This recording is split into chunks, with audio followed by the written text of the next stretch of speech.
Good evening, everybody. And before I start off, I would like to thank all the people who subscribed this month and brought my views up.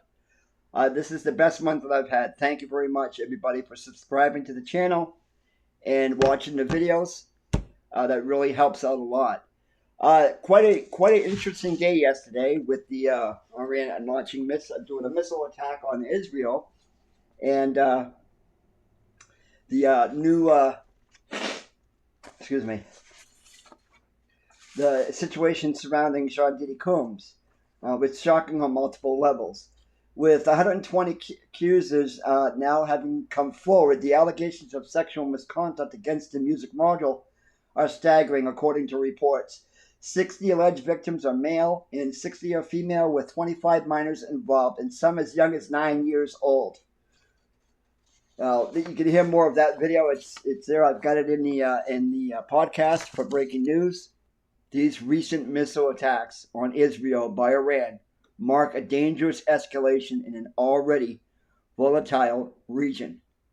The launch of over 181 ballistic missiles towards major Israel cities, including Tel Aviv and Jerusalem, is not just an isolated military strike, but a calculated move with far-reaching consequences.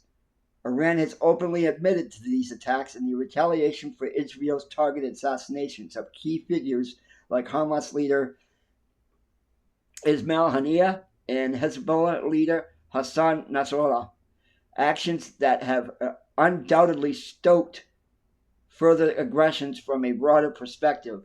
This attack isn't just about military posturing, it's a direct challenge to regional and global stability.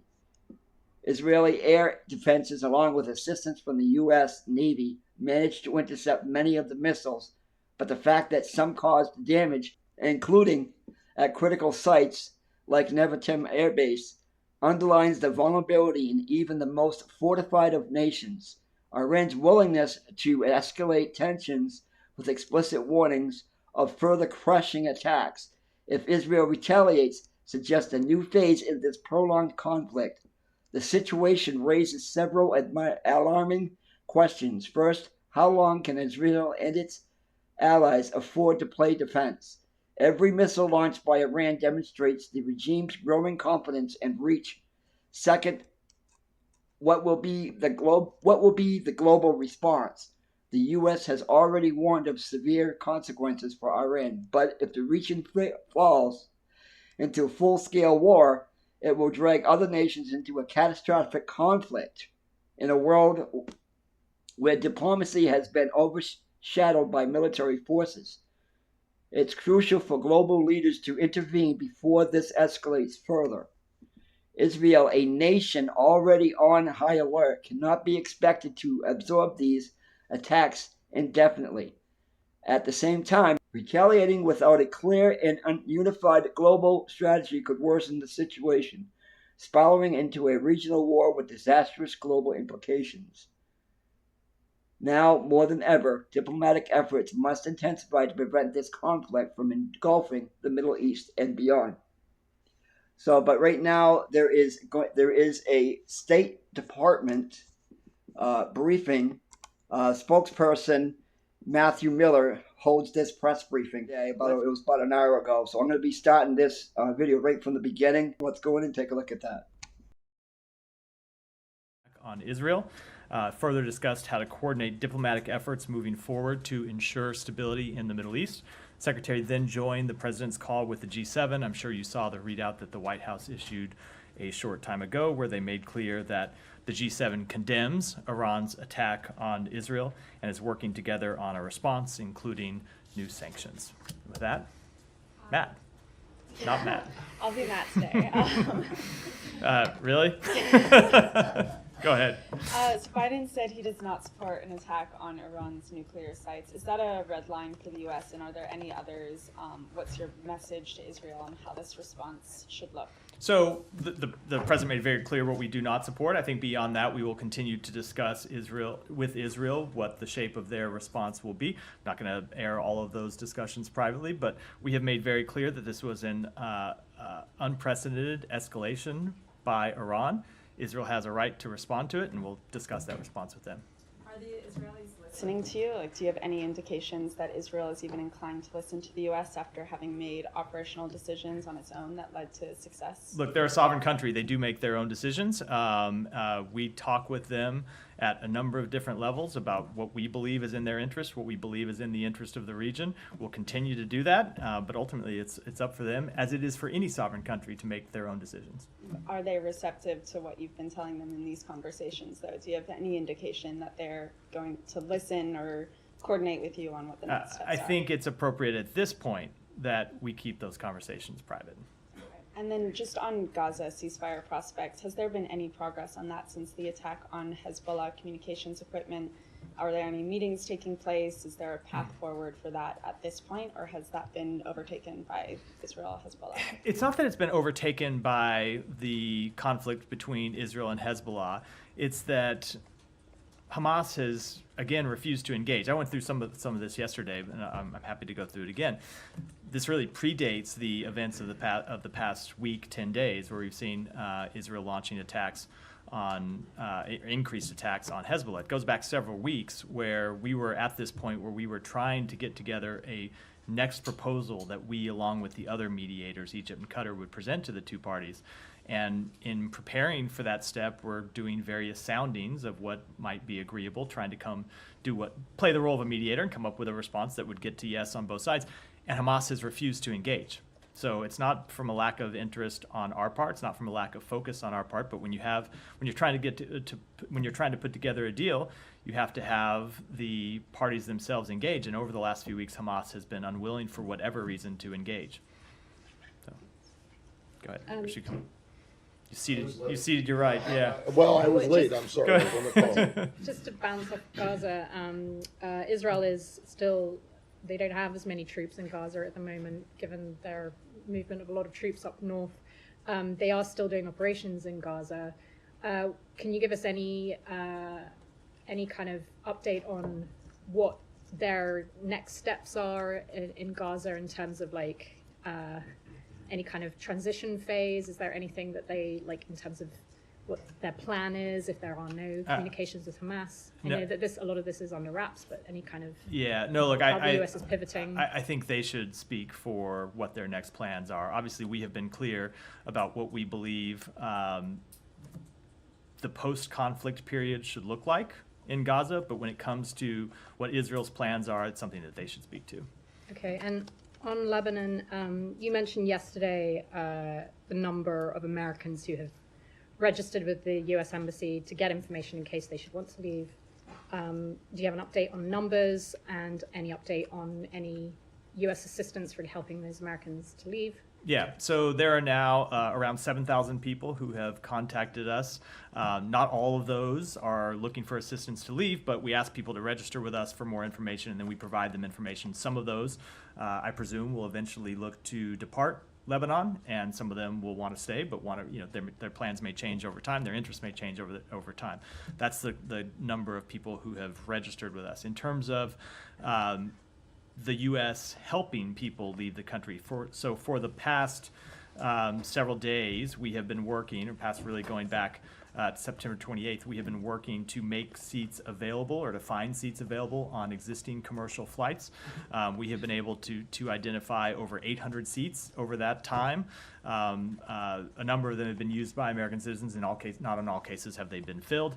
And then today we were able to organize a flight from Beirut to Istanbul to allow other American citizens to leave. It's been a priority for us to enhance the capacity of flights in and out of the region, so we've contracted with additional carriers to facilitate the transport of American citizens. There was a flight that left a couple of hours ago from Beirut, had a capacity of 300, had somewhere a little over 100 American citizens and their family members who departed on it.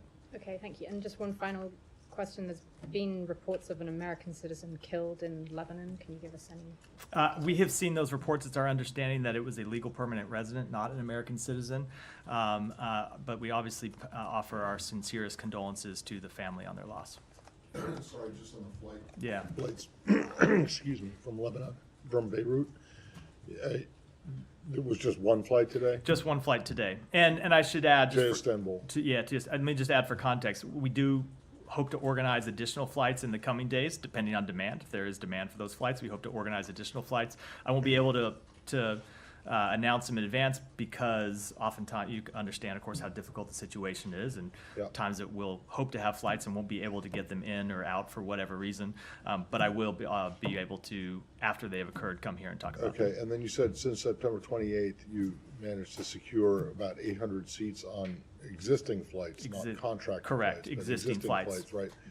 But you don't have any idea how many people actually took advantage of I those don't. seats? I don't. I can try to follow up after the briefing and see if we can get the those are exact all- number. Those are all, those 800, so 100 seats that you had secured were on Middle East Airlines? Correct. It's the only commercial carrier currently Right. flying out of Beirut. Okay, and are there plans for more of these contract flights? We are going to look to organize them in the coming days. We're going to keep trying to do both lines of effort. Identify seats on existing commercial flights, and then to the extent there is demand, and we do expect there will be demand at least for the next several days, and then we'll monitor as we go forward. We do expect to organize additional flights out of Beirut. Okay, and then when you mentioned earlier about the Secretary's call this morning with the Quint, I believe it was. Correct. I'm sorry, I missed that. Yep. You also said that you guys are still in touch at a variety of levels with the Israeli government. In terms of the Secretary's conversations, when was the last time he spoke to either his counterpart or Ron Dermer, or was it last week? Yesterday. In New York? Yesterday. Yesterday. Yesterday. Okay. So, and what was the result of that? So the secretary, along with other members of the administration, had a number of phone calls with the Israeli government yesterday. Obviously, the secretary was joined the president virtually from here during the attack to monitor the attack, and then participated in a number of calls with senior Israeli government officials. We are talking with them about their response and what their response will look like. Those conversations are ongoing, and I think I'll leave it at that. Okay, so that last contact was when they were all in the Situation Room, when we all could see on TV the Iranian missiles coming in. It was after that? So on the margins of that, I'll leave it at that. Yeah. Okay, and then but so far today, you're not aware of any? No, not as of this point, which isn't to say that we won't have any. And I should make clear that sometimes we read these calls out, and oftentimes we don't. All right, and then just back to, because I realized I forgot to ask it, do you have, whether it was on these flights from the 28th, from last week, and plus the 100 or so who were on this other flight today, do you have any idea of how many American citizens have actually left? I don't. I can see if we can get that information. On the flight today, it was somewhere a little over 100, but those aren't all American citizens. Some of those are American citizens. Some of them are family members who are not American citizens. Fair enough. Thank you. Yeah, Saeed. Political reports that the U.S. officials quietly supported the escalation in Lebanon, including apparently the assassination of Hezbollah chief Nasrallah. Could you comment on that? So we were not aware of that attack, that incident, before it happened. So we could not possibly quietly support something of which we were not aware. Now, to be clear, we support bringing Hassan Nasrallah to justice. That is true. We've made clear that he's a brutal terrorist with the blood of Americans, the blood of Israelis, the blood of Lebanese, Syrians on his hands. So we do support, but in advance, we weren't aware of that. So it's possible to support something that you didn't know was happening. Okay, so you were not aware of the logistics, but you are supportive of the action. Well, I don't know what you mean by logistics. Okay, We were not aware before it happened. Time and place and method. Those are the logistics. Okay, but let me just ask you a follow-up to a question that I asked yesterday that relates to what you're saying. I mean, Matt, I was in this room in March 2004 when Israel assassinated Sheikh Yassin. 2 months later, when they assassinated Rantisi. Probably around this time when they assassinated Busiri. I mean, there is a record of assassinations, and that has not gotten Israel anywhere. What we see that Hamas has gotten much stronger. Hezbollah has gotten a lot stronger.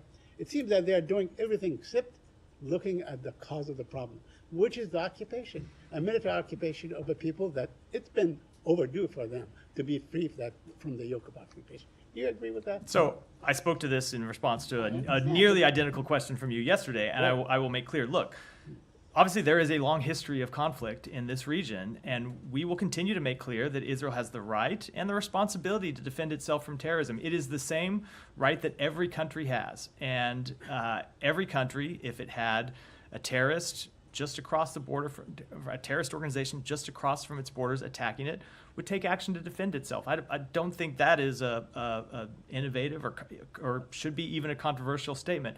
But we also are very clear that we believe the long-term way to ensure stability in the region, and really the short-term way too, is the establishment of an independent Palestinian state. We made quite clear. That's been the position of the United States for some time, and is the position of this administration. Okay, so you agree then that Israel has an obligation to end this occupation. It's time to end this occupation and allow people to have their own freedoms, their own level of integrity, measure of integrity that, like the president. We absolutely do want to see the establishment of an independent Palestinian state where Palestinians can choose their own future. Now, that while that obviously requires some very important steps by Israel, and it requires a change of direction from the government of Israel, there are steps that would require the Palestinians to take as well. Okay, one last question. Senator Graham, and apparently there's been much talk about this, is saying that we should take out Iran's oil facilities and so on. Is that a good idea? Would that, create, total chaos and maybe similar retaliatory for something that is really a major U.S. interest? So we are discussing with Israel the scope and nature of their response, and I think I'll leave those discussions private. Yeah, go ahead. I'll come to you next, Tom. Go ahead. I'll just kind of work my way left to right. Is the U.S. response to the attacks yesterday by Iran limited to sanctions? And if so, what sanctions are there left to levy against Iran at this point? So we can always look to identify new ways to impose sanctions on Iran or to increase enforcement of our existing sanctions. Those are the measures that we're looking at right now. You saw it in the president's statement. That's what he made clear we, along with the G7, are considering. When we see Iran take new actions, we work with our partners to identify new ways to respond to that. And I think I should make clear, and this is clear, I think, from the statement the president put out, it's not just a question of U.S. sanctions, it is a question of other entities, some of which don't have as strong a sanctions regime as the U.S. has imposed, taking their own measures as well. Yeah. Just briefly first, Israel Katz's statement this morning that Antonio Guterres would be banned from entering Israel. Do you have any response to that? I don't find we don't find that step to be productive in any way. I wanted to ask you, we're getting on to a year now from October the 7th. When you reflect on a year of US diplomacy when it comes to Israel and Gaza, how do you characterize what you have and haven't accomplished in that time?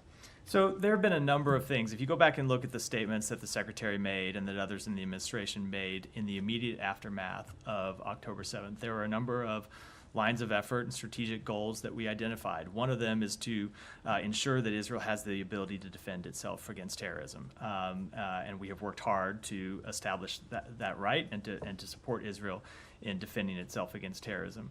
Another is to ensure that humanitarian access makes it to citizens in Gaza who needed it. And now, of course, that applies to people in Lebanon as well. But we've made clear we want to see humanitarian access get into Gaza. And while that, of course, has been a very difficult process and with lots of hurdles and obstacles, I think it's through the intervention and the involvement and the hard work of the United States that we've been able to get humanitarian assistance into those in Gaza, which is not to say that this is whenever I talk about this, I never want to make it sound like it is a game over, mission accomplished. It is very much not. It's an ongoing process. We were constantly having to break through new hurdles and find additional ways to get humanitarian assistance in. The other, one of the overarching goals that we identified is try to keep the conflict from spreading and really turning into an all-out regional war. And we have faced a number of days in the nearly year since October 7th where that goal seemed incredibly difficult, and the situation was incredibly fraught. And through a combination of diplomacy and deterrence, we have been able to calm tensions when they've been threatening to spiral out of control, and prevent the outbreak of an all-out regional war. And now, obviously, is one of those times where we're again at a very fraught moment, and we're going to continue to pursue diplomacy and deterrence to try and prevent escalation into that full conflagration. I mean, you're very well aware of the very loud criticism there has been, particularly over humanitarian aid and on the failure to reach a ceasefire and hostage release deal. But I mean, on that final point about regional war, it feels much closer now than it has been. I mean, do you see this process and your diplomacy over the last year as a success? So I will say, with respect to the question about all-out regional war, I was getting those same kinds of questions in April when it looked like we might be very close to a direct war between Israel and Iran. And I made clear at the time, and others in the administration made clear at the time, that while we never make any predictions about what the future is going to hold, we were going to spend all of our time working through diplomacy, through deterrence, through the relationships that we have built with our partners in the region to try and prevent an outbreak of that full regional conflict. And we were successful then, and we're continuing to pursue that today. It's not to say that tensions aren't high. Obviously, this is a region where tensions have been high going back decades. It's not something that started on October 7th. It's not something that, that started at the beginning of this administration. So I will let others pass judgment on the success of our efforts. I will say that from our standpoint, we will continue to work to try to advance those goals. And I would also say, when it comes to humanitarian, getting humanitarian assistance into Gaza, yes, of course, the results have not been sufficient. The outcomes have not been sufficient. There are things that we're trying to improve all the time.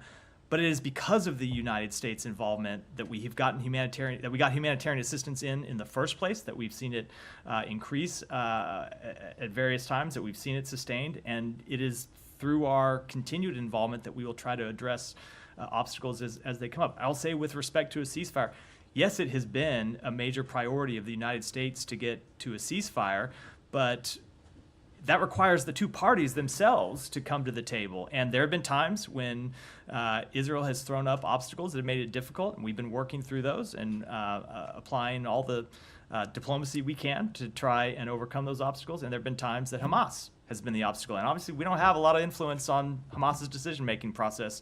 There are others that do, Iran chiefly, and it's I would hope that others in the region would step up to the plate as well. Obviously, that's not what we've seen them do. And finally, I just wanted to put to you, Ronald Reagan's diary entry for August the 12th, 1982 describes how he phoned Prime Minister Begin of Israel and told him to stop bombing Beirut, or the US-Israel relationship would be endangered. I mean, to the accusation that you have simply not used leverage to get what you want, what do you say to that? And bearing in mind some precedents like that. So there have been a number of times over the course of this conflict where direct U.S. intervention with the government of Israel has led them to take steps that they were not previously doing, to take steps when it comes to humanitarian access, to take steps with regards to the shape of their military operations. I'm not going to speak to all those publicly. Some of them have been reported over time. But I do think it is often simplistic to reduce the calculus of other countries, to reduce the understanding of what's happening to the bilateral relationship between any two countries. Every country in this region is a sovereign country that makes their own decisions based on their interest. That was true before October 7th. That remains true.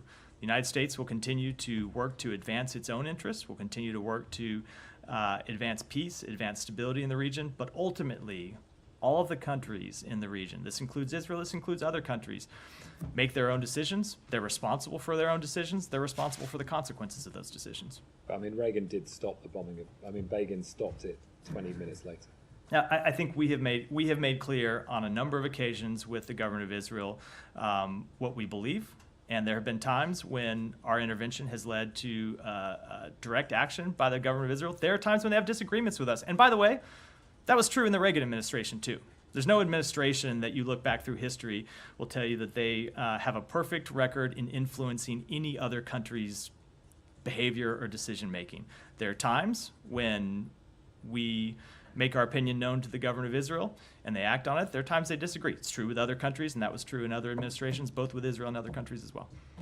Alex, go ahead. Thank you, And Matt. I'll keep going. I understand you don't want to talk about sanctions, but to help us understand its scope, what is the ultimate goal, the targeted goal in it? Is it just to express your anger or to actually take away from their capability? So I'm not going to really, you're right, I'm not going to discuss sanctions that we have not yet announced. You saw the president make the statement today that we are working with the G7 on sanctions, but our goal continues to be to hold Iran accountable, and they are one tool in our diplomatic arsenal. We'll continue to use them. May I ask about Ukraine? Is it, Sure. too early? Or why don't we do this? Why don't we keep Please come going back and we'll to come back to Ukraine. Ukraine? Yeah. I have several questions on Iran and Lebanon. First, on Iran, why is the U.S. against Israel attacking their nuclear sites? So we have made clear for some time that we do not want to see a full-blown regional escalation. Israel has a right to respond to what happened yesterday. It was an unprecedented action by Iran to launch nearly 200 ballistic missiles at Israel, a state-on-state attack, the likes of which we haven't seen directed against Israel from Iran. And so Israel, of course, has a response. And we are going to continue to discuss with them what that response might look like, but we don't want to see any action that would lead to a full-blown regional war. And on Lebanon, are you talking to Israel to keep the airport open and not bombing it? So I'm not going to talk about any specific site, but we have made clear to Israel that we do not want to see civilian infrastructure targeted. We don't want to see, obviously, civilian sites targeted.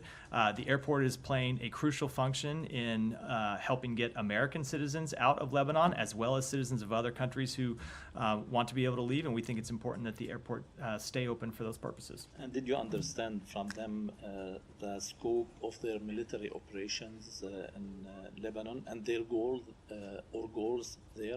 So we have obviously had a number of conversations with them about that, but I don't think it's appropriate for me to speak to those conversations. Those are private consultations between our two countries. To the extent they want to publicly discuss their operations in Lebanon, I think it's appropriate for them to do so, but it wouldn't be appropriate for me to do so from here. Is the ceasefire offer still on the table, or it's already? We ultimately do want to see a ceasefire that leads to a diplomatic resolution. That has been, we have been clear that that's how we see this conflict ending. Now, we do support Israel's right to target members of Hezbollah, to target Hezbollah infrastructure, but yes, we do want to see a diplomatic resolution. And my final question, do you trust the UNIFIL and the Lebanese army to implement the 1701 UN Security Council resolution in the future? We do believe they are both very important actors for ensuring stability, for ensuring the full implementation of that resolution. Obviously, if you look at the long history since that resolution was adopted, we've seen Hezbollah refuse to comply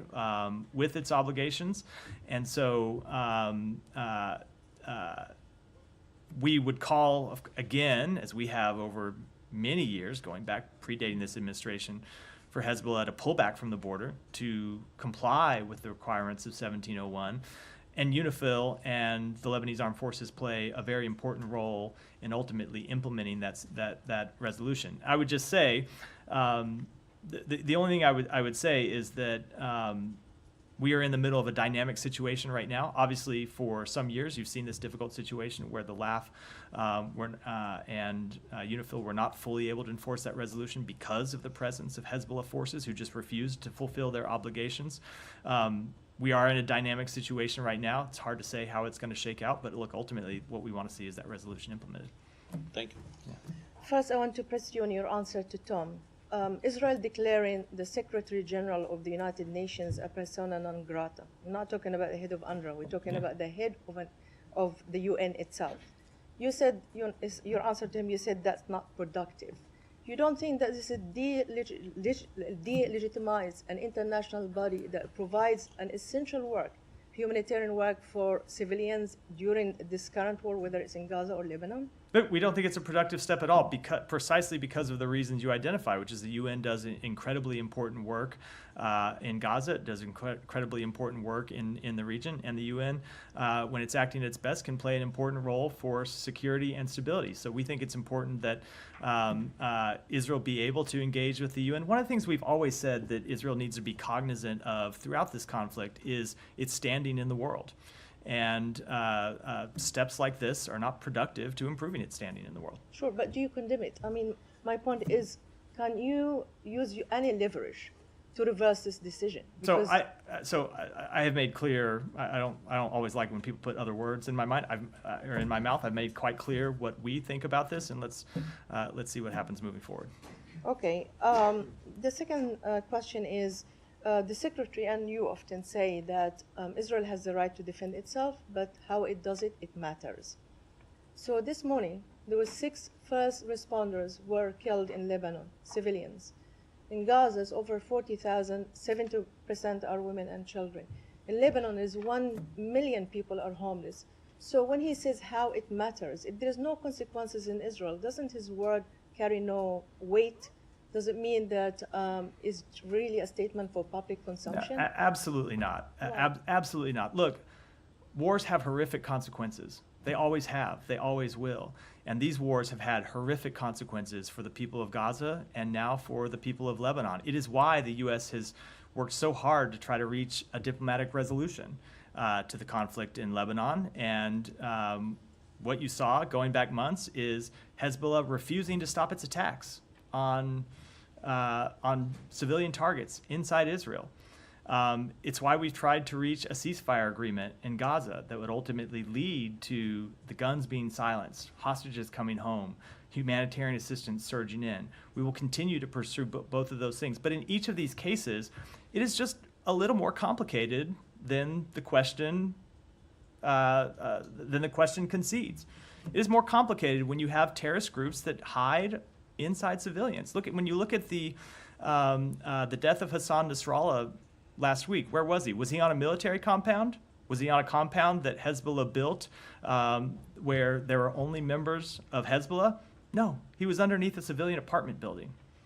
And when you look at what has happened over and over again in Gaza, you've seen Hamas hiding not just in apartment buildings, but mosques and schools. Now, we've been very clear with Israel that doesn't lessen their obligation to do everything possible to be mindful, to minimize and reduce and eliminate civilian casualties, but it is an extremely tough situation.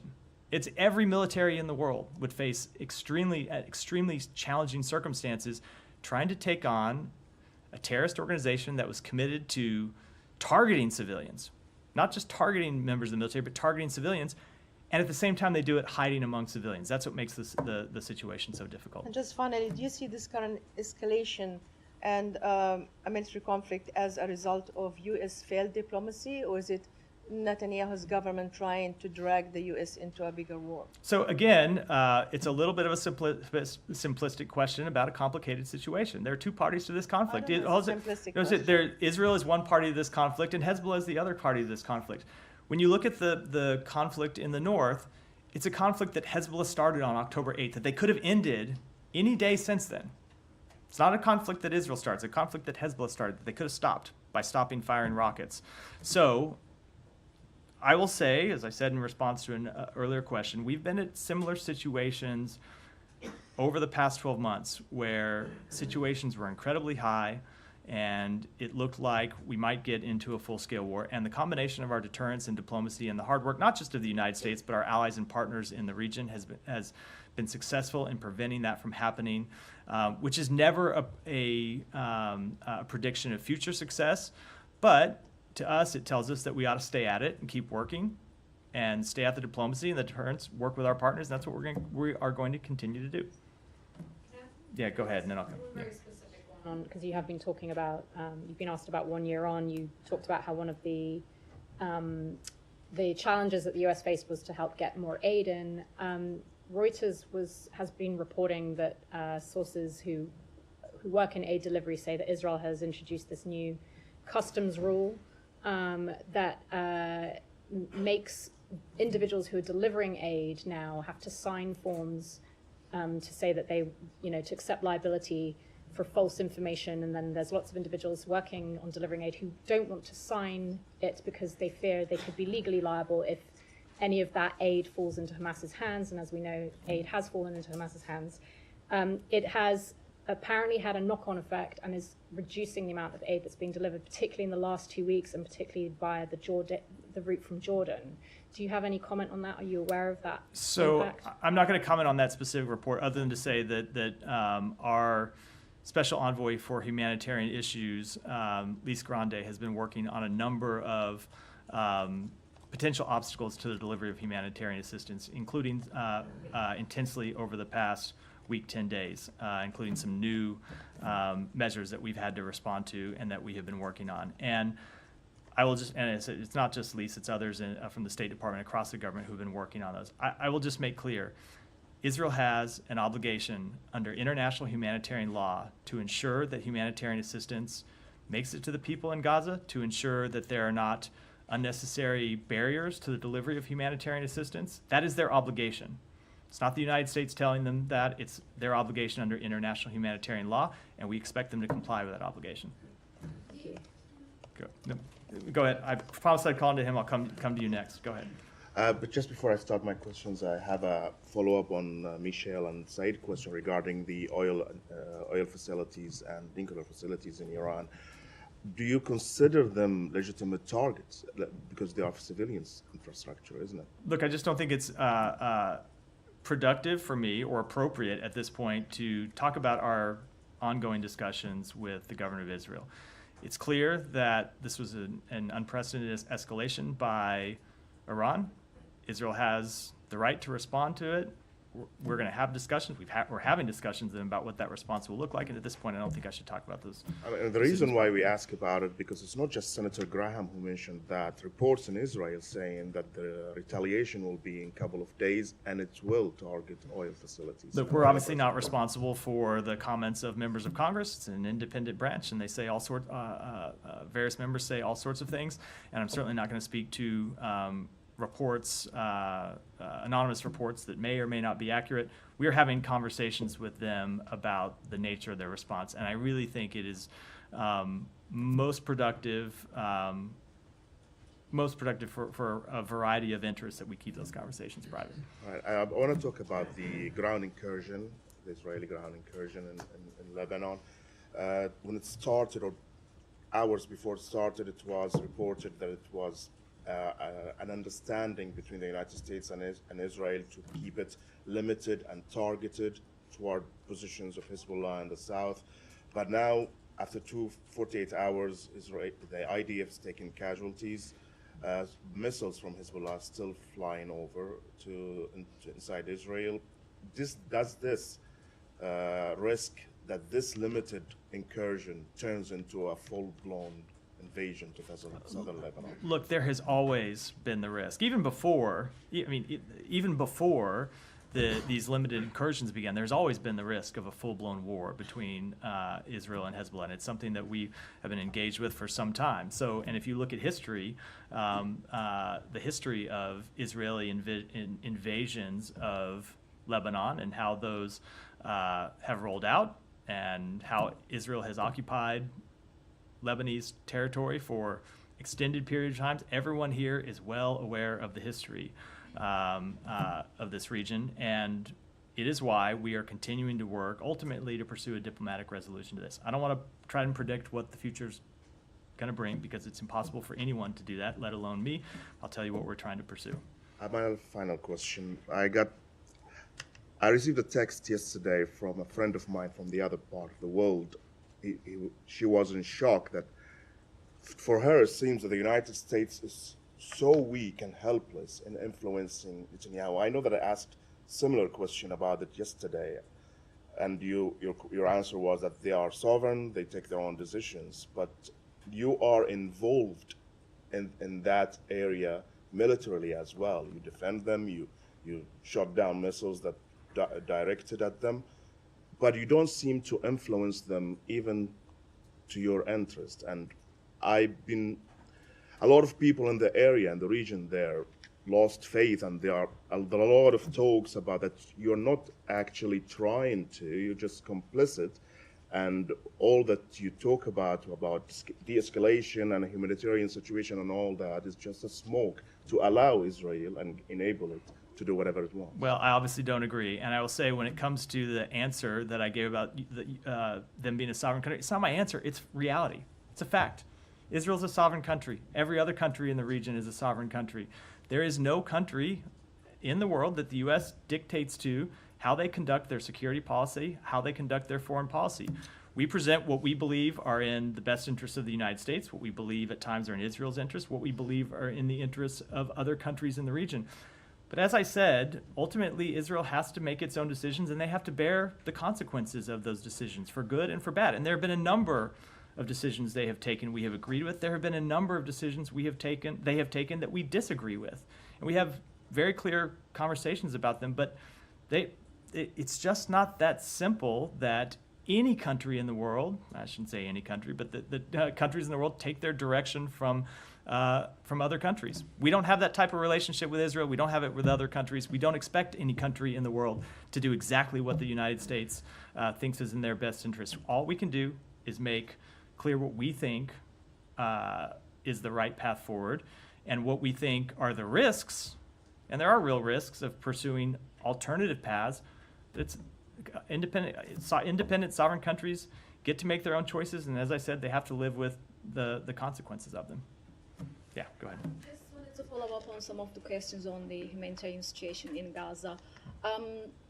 Do you believe that Israel is doing everything it can to allow sufficient aid into Gaza? I think we have seen for some time various obstacles to the delivery of humanitarian assistance. Sometimes those have been bureaucratic obstacles where one arm of the Israeli government or the security services isn't talking to another arm, and we've tried to work through those. At times we've seen security hurdles that we don't agree with. So provisions that Israel puts in place that are supposedly to improve security inside Gaza that we actually don't think will have that effect, and that we think are counterproductive. And we engaged with them to try and get those measures reversed, or in some cases modified. Sometimes Israel has very real concerns about smuggling, or they have concerns about diversion, and we work with them to try to make sure those concerns are addressed, but in a way that doesn't keep humanitarian assistance from coming out, or from coming in, I should say. Any update on the number of trucks entering Gaza? I don't. I know the UN makes that number available every day. I don't have it at my fingertips here. Yeah. Thank you, Matt. Since the killing of Hassan Nasrallah, the mood in Iraq is the mood of anger and mourning. So soon after the attack yesterday, the Iraqi resistance group, they issued a statement and said, if the U.S. get involved into this conflict, so all American facilities and interests in the region will be a target for us. And how do you view this, and what response do you have for this resistance group in Iraq? So we have made very clear a couple things. Number one, that no entity in the region should use this moment to target American interests, and that we will defend American interests and American personnel in the region. And have also made clear that the forces that are in Iraq are there at the invitation of the government of Iraq, and it is the government of Iraq that must bear the first line of responsibility in holding any entity that seeks to target U.S. forces accountable for those actions. And some Iranian-backed elements in Iraq get involved into this conflict. They joined the Houthis and the Hezbollah in attacking Israel. So there's a big fear in Iraq and in the region that Iraq might be the next destination of this conflict. Do you have the same fear, and what will the U.S. do in preventing the expansion of this conflict into Iraq? Well, so we are going to continue to pursue diplomacy and deterrence to try and keep it from expanding. But I would say we, of course, have been concerned for some time about the various proxy groups that Iran funds, arms, and controls throughout the region. That includes in Iraq. The Iranian proxy groups inside Iraq that play a major destabilizing force inside that country. And so we will continue to defend our interests there, and we will continue to work to try to lower tensions. But of course, we're concerned about the role that proxy groups play inside Iraq. Two really brief things. I Yeah. can't remember Camilla's question about an American being killed was that in the West Bank or in Lebanon? In Lebanon. Okay, and it's an LPR. It's an LPR, yeah, legal, not not an American citizen. That's the only one that you're aware of, right? Correct. Okay, and then secondly, just on the whole PNG and Guterres thing. You said that you didn't think this was helpful in any way. Well, why? Are you aware that the Secretary General wanted to visit Israel? Do you know when the last time a Secretary General visited Israel? So I am not aware of any upcoming travel by the Secretary General to Israel, but in any event, even aside from the question of travel, it's just not, I think, a productive step for Israel to be engaging in that kind of activity. People like you from ever entering, is that not productive? I mean, you have no intention to go there. Was there, so I can imagine that you would say, well, this is pointless. Oh, too bad, I'm not going to be able to go to Sochi on my next vacation. But obviously, this is a little bit different. Yeah. Do you think that this decision by the Israeli foreign minister is going to make any difference in, negative difference in the diplomacy that's going on? Probably not. Probably not. Probably not. So then why? I don't understand why. Why do you even care? Because one of the things that we have made clear for some time is that Israel has to think about a number of things as it handles its relations with the world, as it handles these conflicts. One, of course, is its security situation. Another really important is its standing in the world. And steps like these just aren't productive and not helpful to improving Israel's standing in the world. Okay. You might recall that in 1973, a former UN Secretary General named Kurt Waldheim did visit Israel. And you remember what his history was, right? So I do remember his history. I can't say I recall that specific incident. I wasn't alive yet. Well, Didn't miss it by a lot, but I was. The Israelis let him in and whatever. Yeah, so yeah. Okay.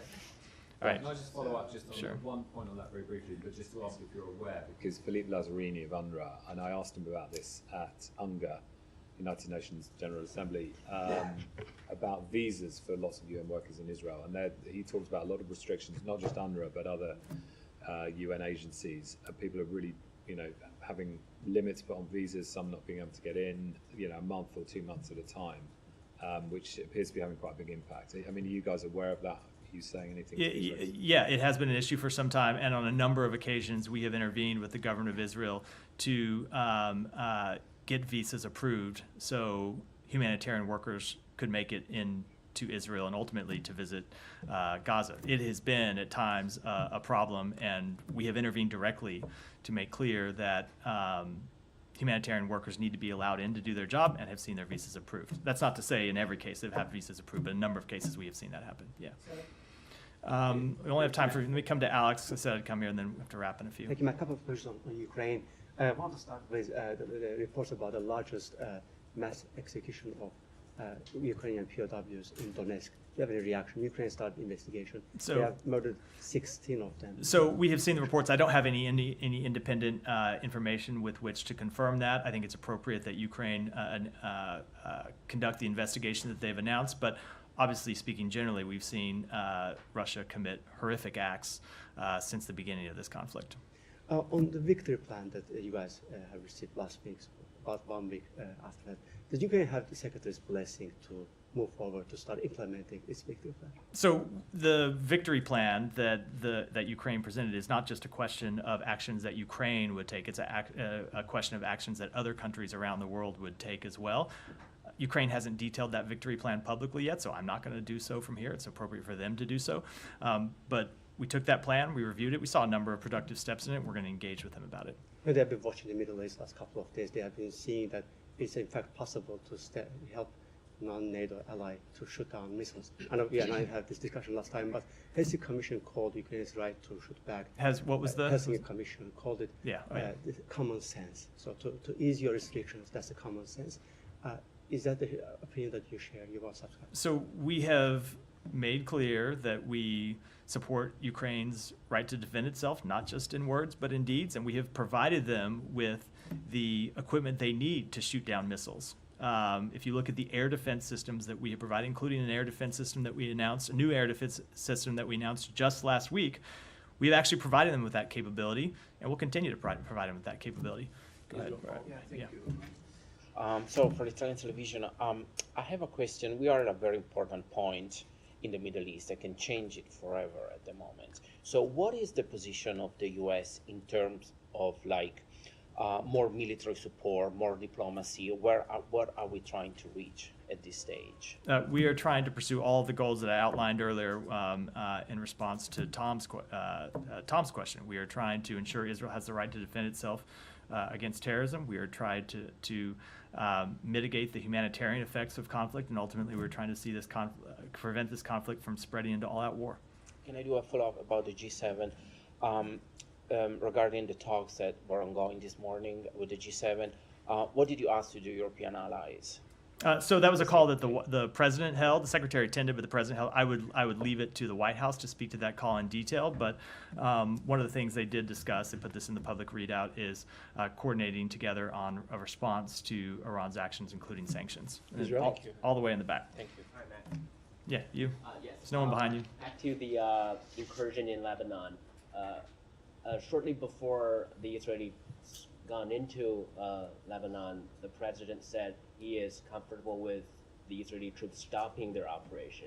Now that they are in Lebanon, I'm wondering, what is the United States going to do? Are you going to give advice to the Israelis in terms of how they prosecute their operation, or you're simply telling them to act with restraint and act proportionately? We are going to continue to have discussions that I won't read out privately about doing what they can to ensure that they can degrade Hezbollah and prevent Hezbollah from being able to launch attacks into Israel, as they have been doing since October 8th, and of course that they were doing for a number of years before that. And we're going to continue to press on them the need to make decisions that are in not just their short-term but their long-term strategic interests. Go ahead, John. Thank you. Thank you, sir.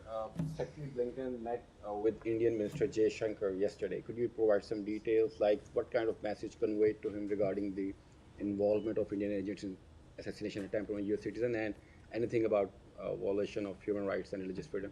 So the Secretary discussed our enduring commitment to deepening bilateral ties, to coordinating closely on regional and global challenges, to advancing cooperation on critical and emerging technologies. I'm not going to make all of the details of those conversations private, but of course we often raise human rights in our discussions with governments around the world.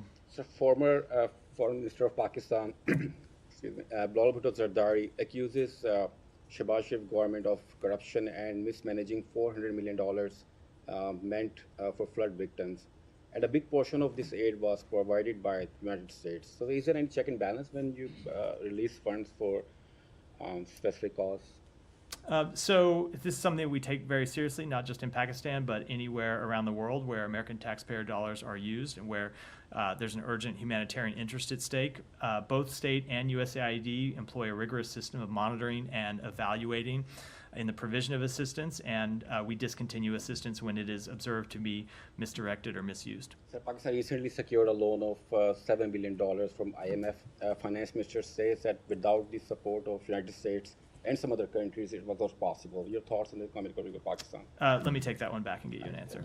Go ahead here. And then Thank you, Matt. Yeah. There's a couple of questions here briefly here. Given that Hezbollah has murdered 220 Marines and countless other Americans and have fired 9,000 missiles at Israeli communities in the past year, including 12 Jews, children, murdered in one missile attack, that's according to State Department, NPR and AP reports, why has Secretary Blinken not publicly demanded that the Lebanese government stop eradicate Hezbollah, and why does Secretary Blinken not demand that the UN Security Council Resolution 1701 be enforced by Lebanon's government to push Hezbollah north of the Litani River? And a follow-up question. So we have made clear, and he has made clear in a number of times, including on Friday when he spoke to this question extensively in a press conference in New York, that we do want to see the full implementation of UN Security Council Resolution 1701. I would just say the first question, I think, is a little simple and maybe leaves out the very rough history of civil wars inside Lebanon that I don't think anyone wants to see repeated. But of course we don't see any role for Hezbollah in the governance of Lebanon. We don't want to see Hezbollah continue to be able to maintain arms outside of a state structure. We don't want to see them maintain arms in any structure. So we do continue to support efforts to degrade Hezbollah's capability. They're a terrorist organization with the blood of American citizens on their hands, and we want to see 1701 implemented. Okay, since the Palestinian Authority, which has a U.S. trained police force, paramilitary force, has done nothing to stop Hamas and Palestinian Islamic Jihad in Judea and Samaria, why is the State Department continuing to funnel millions of American dollars to Abbas? Yeah. What? You mean in the West Bank? Okay. The Palestinian Authority is referred to the West Bank? Yeah.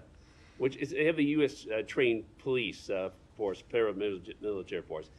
So why is the U.S. Department did nothing to stop Hamas and Palestinian Islamic Jihad in Judea and Samaria?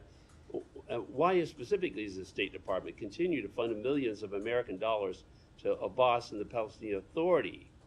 So we have made clear that Israel has the right to conduct legitimate counterterrorism operations in the West Bank. But when it comes to the Palestinian Authority, ultimately the role that we have seen the Palestinian Authority play in the West Bank is a role of providing stability.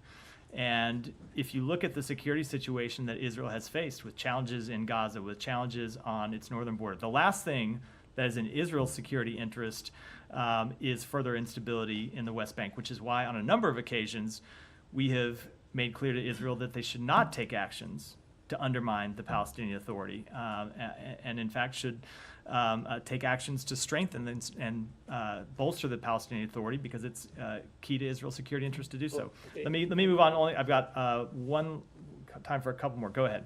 Thank you very much for that. As you heard about the Prime Minister corruption, she has a niece as well that is also known for corruption, and you had called her a milestone. CPJ on June 11 said about the press laws condemnation they issued against the milestone lady. The other day there was a protest. She arrested her, the police under her arrested an 80-year-old woman for protesting and put her in a physical remand as well. And she ordered $20 million vehicles while the government is begging for money. $20 million vehicles were purchased for government officials. I just want to give you opportunity once again to take that milestone. So I'm just to say I apologize sometimes, because I know this is often my answer to your questions. I am not tracking any of the details that you laid out for me here, so of course I'm not able to comment on them. Okay, there's this one extremely popular scholar named Dr. Zakir Naik, who has been literally kicked out since Prime Minister Modi took over in India. He's visiting Pakistan right now, and he has floated this idea while looking at this whole Middle East situation that the Muslim countries should also have something on the lines of NATO. Would the U.S. support an idea like this, where at least the Muslim countries, whether one Muslim country like Iran is doing some... So I haven't seen any serious proposals along those lines, and I think it's well, I'll leave it at that. Okay, just one last question. Just one last question. Balochistan Bar Association president yesterday said that the Chief Justice should not get extension beyond 25 October. Today there was a big lawyers' protest rally outside Supreme Court. This extension in the judiciary, does the U.S. at all look at it with weird or no? These are ultimately questions that are for Pakistan to decide. With that, we'll wrap for today. Thanks so everyone. much, Matt. Thank you.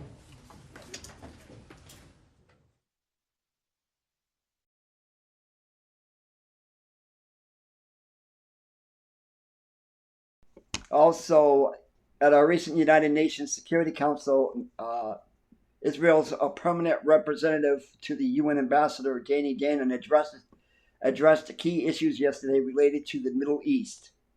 We'll take a look into that also, too. Good afternoon, everyone. Thank you for joining us. Israel's ambassador to the United Nations, Danny Danon, will deliver a brief statement on today's missile attack on Israel by the Islamic Republic of Iran. He will take your questions afterwards. If you are called to ask a question, please remember to state your name and your news outlet. Thank you. Good afternoon. Just hours ago, the Iranian regime launched an unprecedented assault on Israel, launching close to 200 ballistic missiles at our civilian population. An attack on this scale has not been seen since the Blitz of London. 10 million people were forced into bomb shelters. Imagine the entire population of New York City in 10 minutes have to seek shelter. children, babies, elderly. That's what happened in Israel. The Islamic regime in Iran has now shown the world its true face. They are a terrorist state. For years, they have armed terrorists and rogue states. They are responsible for the death of innocent civilians across the globe, from Europe's war zones to terror attacks in the Middle East, from embassies in Latin America to assault on US personnel. Iran's blood-stained fingerprints are everywhere. Until now, they have hidden behind proxies, but the mask has dropped. They have exposed themselves directly, launching hundreds of missiles into civilian areas. Their evil is now laid bare for all to see. I have called for an emergency session of the Security Council to convene as soon as possible to discuss this unprecedented attack and to issue a clear, unequivocal condemnation of Iran. Let me be very clear. We will defend our people. We will act. Iran will soon feel the consequences of their actions. The response will be painful. Thank you very much, Mr. Ambassador. Edith Lederer from the Associated Press. The Secretary General has called for a halt to these escalating attacks between Israel and Iran and its proxies, and there is widespread concern about this conflict spreading throughout the Middle East and drawing in the United States. Is this a concern of Israel, and how are you addressing these fears? First of all, I will tell you frankly, Edith, that I'm very disappointed from the reaction of the Secretary General. Few hours after such a vicious attack, and the statement he put out, basically it ignores the aggressor and speaks about de-escalation. But we have a member state of the United Nations that just came to this building a few days ago, and they sent ballistic missiles to another sovereign state, and instead of condemning them, some people call for de-escalation. That's disappointing. We have no desire for war or escalation, but we cannot sit idly by when our civilians are being attacked in such manner. And as I said earlier, Iran used to send proxies, but now when they send almost 200 ballistic missiles, that's something that I don't think any other nation in the world will ignore. Mr. Ambassador, just a quick follow-up. Iran has put out a statement saying that if Israel responds, they will respond even more seriously. Well, I think I would not advise Iran to challenge our determination, our capabilities. In the past, we have proved it, and we will prove it again. Ambassador Michelle Nichols from Reuters, could you give us any indication of how Israel might respond to this attack? Are Iran's nuclear facilities on the table in terms of a target? So we will decide about when and how we will respond, but I can tell you one thing. It will be noticed. It will be painful. And I think that the people of Iran who are watching us understand that it's not against the Iranian people, it's against the radical regime that dragged the Iranian people into this situation. Thank you. Gabriel Elizondo from Al Jazeera English. Ambassador, at the very podium that you're at now just a few days ago, Ayman Safadi, the foreign minister of Jordan, stood at the very podium there, and he said, on behalf of 57 Arab and Muslim countries, they are willing to provide safety or help provide safety to Israel, safety and security to Israel, your country, if for long-term peace, if Israel, should I go ahead? Yeah. If Israel ends their occupation and really pursues an independent state for the Palestinian people, they are willing to work with you towards peace. And he said from that podium, ask any Israeli official, what is their long-term plan for peace other than what you're doing in Lebanon and what's happening in Gaza. So I ask you, sir, what is Israel's long-term plan for peace? I appreciate the sincerity of the Minister of Foreign Affairs, and we have a peace treaty with Jordan. But when you look at what's happening today in our neighborhood, attacks from Lebanon, attacks from Yemen, attacks from Iran, every Israeli asks himself today, who is my partner? And unfortunately, today the leadership of the Palestinian Authority are not capable of proving themselves as partner for peace. You know, they haven't condemned Hamas. President Abbas spoke in the General Assembly for half an hour, ignored the atrocities and Hamas completely. He never mentioned Hamas. So I think once there will be a genuine leader among the Palestinians who is serious and sincere about his intentions, he will find the Israelis sitting there willing to negotiate peace. Unfortunately, it is not the case today. Thank you very much.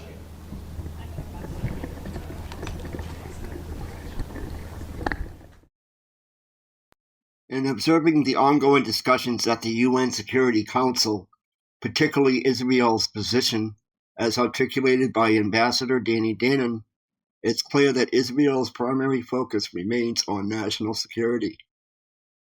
The threats from Hamas in Gaza and Hezbollah in Lebanon are serious concerns for the Israeli government, and from a defensive standpoint, their actions are often justified as necessary to protect their citizens from rocket attacks and terrorism. However, the humanitarian crisis in Gaza complicates the issue.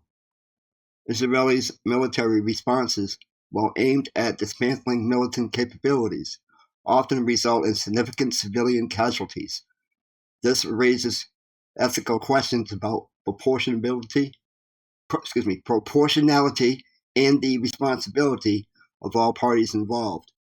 While Israel blames Hamas for using civilians as human shields, the international community emphasizes the need for humanitarian aid, protection of non-combatants, and ensuring that the suffering of innocent people is minimized.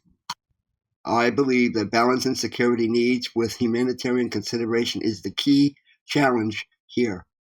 Israel's security concerns cannot be dismissed, but neither can the ongoing suffering in Gaza.